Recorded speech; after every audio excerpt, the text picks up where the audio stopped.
दिल की बीमारी अचानक नहीं होती, आपका दिल पहले ही वार्निंग देना शुरू कर देता है।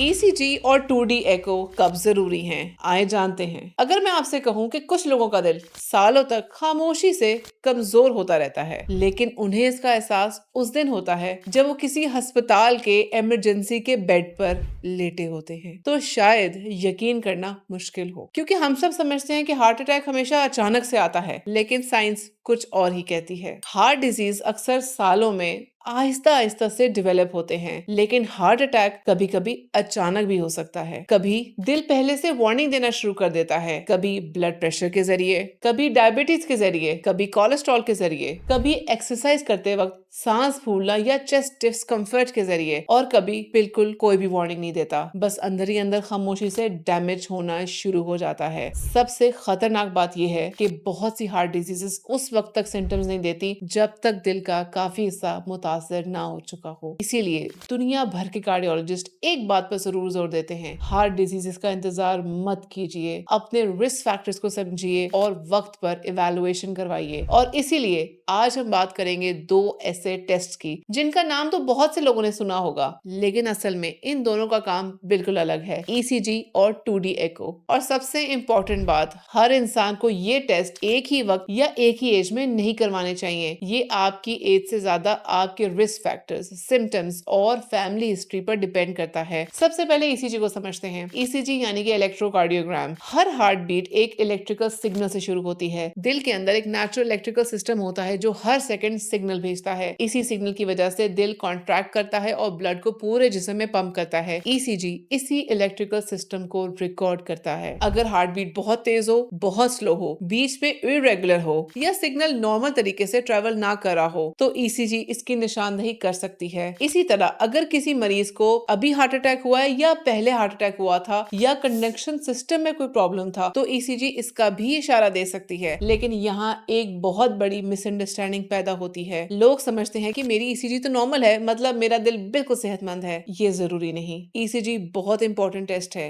लेकिन हर हार्ट डिजीज ईसीजी पर नजर नहीं आती। इसलिए कई मरतबा डॉक्टर दूसरे टेस्ट भी लिखते हैं, जिसे हम कहते हैं 2D इको यानी कि इकोकार्डियोग्राफी। अगर ईसीजी दिल की इलेक्ट्रिसिटी को देखती है, तो इको दिल के स्ट्रक्चर और मैकेनिक्स को देखती है। ये टेस्ट अल्ट्रासाउंड टेक्नोलॉजी पे मबनी होता है, बिल्कुल वैसे ही जैसे प्रेगनेंसी में बेबी का अल्ट्रासाउंड किया जाता है और देखा जाता है कि कैसा स्ट्रक्चर है, क्या फॉर्मेशन है। इसमें रेडिएशन नहीं होती, इंजेक्शन की आमतौर पर जरूरत नहीं होती, ऑपरेशन नहीं होता और पेशेंट को आमतौर पर कोई भी तकलीफ महसूस नहीं होती। डॉक्टर्स एक प्रोब चेस्ट पर रखकर रियल टाइम दिल को धड़कते हुए देखते हैं, यानी स्क्रीन पर जिंदा दिल को खुद देखते हैं। इसी टेस्ट से पता चलता है कि दिल कितनी ताकत से ब्लड को पंप कर रहा है, हार्ट का इजेक्शन फ्रैक्शन कितना है, हार्ट के वाल्व्स ठीक काम कर रहे हैं या लीक कर रहे हैं, दिल का साइज नॉर्मल है या बड़ा हो गया है, आपके दिल के मसल्स कमजोर तो नहीं, कंजेनिटल हार्ट डिफेक्ट्स मौजूद तो नहीं, पल्मोनरी प्रेशर नॉर्मल है कि नहीं, और कहीं आपके दिल के गिर्द कोई पानी या फ्लूइड जमा तो नहीं हो रहा। ये तमाम मालूमात ईसीजी नहीं दे सकती। इसीलिए डॉक्टर्स कई मरतबा दोनों टेस्ट साथ लिख देते हैं, एक वायरिंग चेक करता है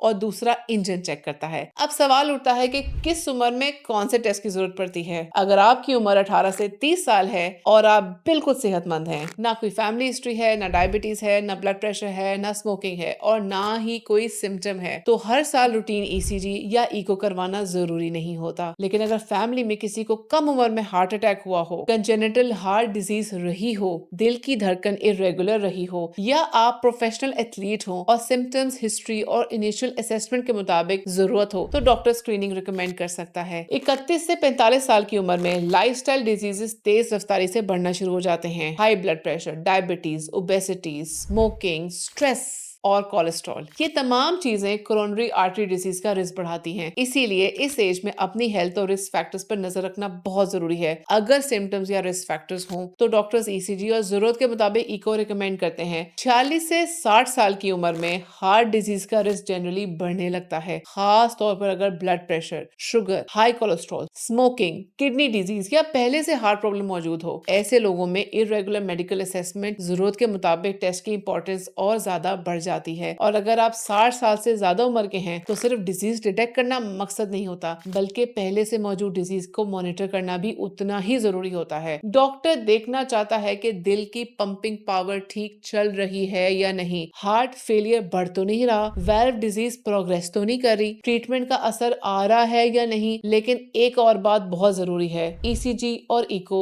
दोनों बहुत वैल्यूएबल टेस्ट हैं, लेकिन दोनों हर डिजीज को प्रोटेक्ट नहीं कर सकते। मिसाल के तौर पे अगर कोरोनरी आर्टरीज में ब्लॉकेज हो तो सिर्फ नॉर्मल ईसीजी या नॉर्मल एको इस ब्लॉकेज को हमेशा रूल आउट नहीं कर सकते। कई मर्तबा stress test, CT coronary angiography या कन्वेंशनल एंजियोग्राफी की जरूरत भी पड़ सकती है। इसीलिए कभी भी रिपोर्ट सिर्फ खुद देखकर अपना डायग्नोसिस मत कीजिएगा। डॉक्टर हमेशा symptoms, physical examination, blood pressure, sugar, cholesterol, family history और जरूरत पड़ने पर दूसरे टेस्ट को मिलाकर फाइनल फैसला करते हैं। अब सवाल आपसे ये है कि अगर आपकी गाड़ी का इंजन हल्की सी आवाज देना शुरू कर दे तो क्या आप उस आवाज का इंतजार करेंगे कि वो बंद हो जाए या मैकेनिक के पास चले जाएंगे? और जब बात उस दिल की हो जो रोज तकरीबन 1 लाख मर्तबा धड़कता है आपके लिए और पूरी जिंदगी बिना रुके काम करता है, तो हम उसकी वार्निंग्स को नजरअंदाज आखिर क्यों करते हैं? याद रखिए, हार्ट अटैक से बचने का सबसे बेहतरीन तरीका सिर्फ ट्रीटमेंट नहीं बल्कि प्रिवेंशन और अर्ली डिटेक्शन भी है। अपना ब्लड प्रेशर चेक करवाइए, ब्लड शुगर और कोलेस्ट्रॉल को कंट्रोल में रखिए, स्मोकिंग से दूर रहिए, रोजाना फिजिकल एक्टिविटी की आदत बनाइए, हेल्दी वेट मेंटेन कीजिए। और अगर चेस्ट पेन हो, सांस फूलना शुरू हो, इरेगुलर हार्ट बीट महसूस हो, बेहोशी होना शुरू हो जाए या फैमिली हिस्ट्री में कोई ऐसी बात मौजूद हो तो डॉक्टर से मशवरा जरूर कीजिए, क्योंकि दिल जब जोर से चीखता है तो अक्सर नुकसान कुछ ज्यादा ही हो चुका होता है, लेकिन जब वो आहिस्ते से वार्निंग देता है तब ही उसको बचाने का बेहतरीन वक्त होता है। ये वीडियो सिर्फ अवेयरनेस के लिए है। ईसीजी, 2D एको या किसी भी हार्ट टेस्ट की जरूरत का फैसला हमेशा